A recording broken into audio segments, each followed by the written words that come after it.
Traffic મુદ્દે પીઆઈનું કડક વલણ સામે આવ્યું છે। કડીમાં રિક્ષા એસોસિએશનની પોલીસને રજૂઆત કરવામાં આવી છે તો રિક્ષા ચાલકોને મેમો અને ડિટેઇન ન કરવા રજૂઆત કરાઈ છે।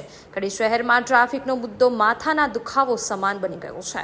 છેલ્લા ઘણા સમયથી અને ઘણા વર્ષોથી જે આ બનતો જઈ રહ્યો છે, જ્યારે કડીમાં થોડાક દિવસો પહેલા જ નવનિયુક્ત પીઆઈ દ્વારા ટ્રાફિકની ઝુંબેશ ઉપાડવામાં આવેલી હતી।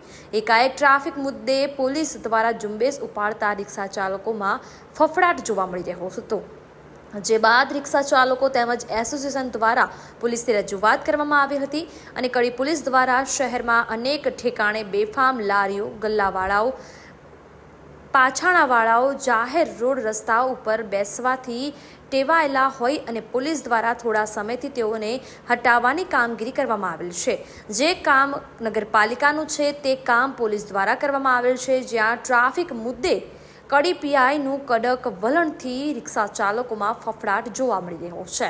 જ્યારે પોલીસ દ્વારા રિક્ષા ચાલકો રોડ રસ્તા ઉપર આડેધર ઊભી રાખીને પેસેન્જર બેસાડતા હોય છે, ટ્રાફિકની સમસ્યા ઉદ્ભવતી હોય છે, ત્યારે પોલીસે તેઓને મેમા પણ આપ્યા છે અને ડિટેન પણ કર્યા છે। એકાએક રિક્ષા ચાલકો ઉપર પોલીસની તવાઈ થતાં રિક્ષા ચાલકો કડી પોલીસ સ્ટેશનમાં રજૂઆત કરવા માટે આવી પહોંચ્યા હતા। નામ તમારું અને આપના દ્વારા પીઆઈ સાહેબને શું રજૂઆત કરવામાં આવી? કડી તાલુકા રિક્ષા એસોસિએશન પ્રમુખ ઠાકોર રમેશજી કરશનજી।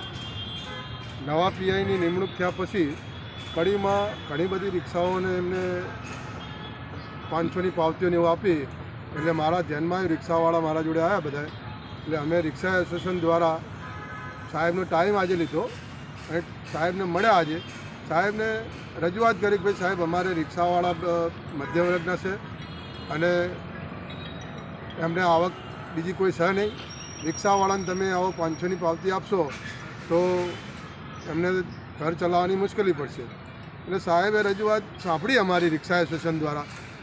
સાહેબે પછી એવું કીધું કે ભાઈ તમે સાઈડમાં ઊભા રહો, અમને કોઈ તકલીફ નહીં, તમે ટ્રાફિક ના કરશો અને ટ્રાફિક વાળા વિસ્તારમાં તમે રિક્ષાઓ એક બે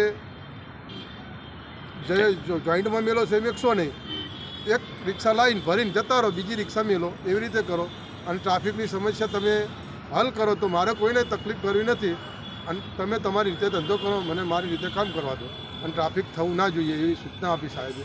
અને અમે એમને કીધું કે ભાઈ અમારા તરફથી રિક્ષા એસોસિએશન દ્વારા અમે તમને ટ્રાફિક નહીં થવા દે એવી અમે રજૂઆત કરી।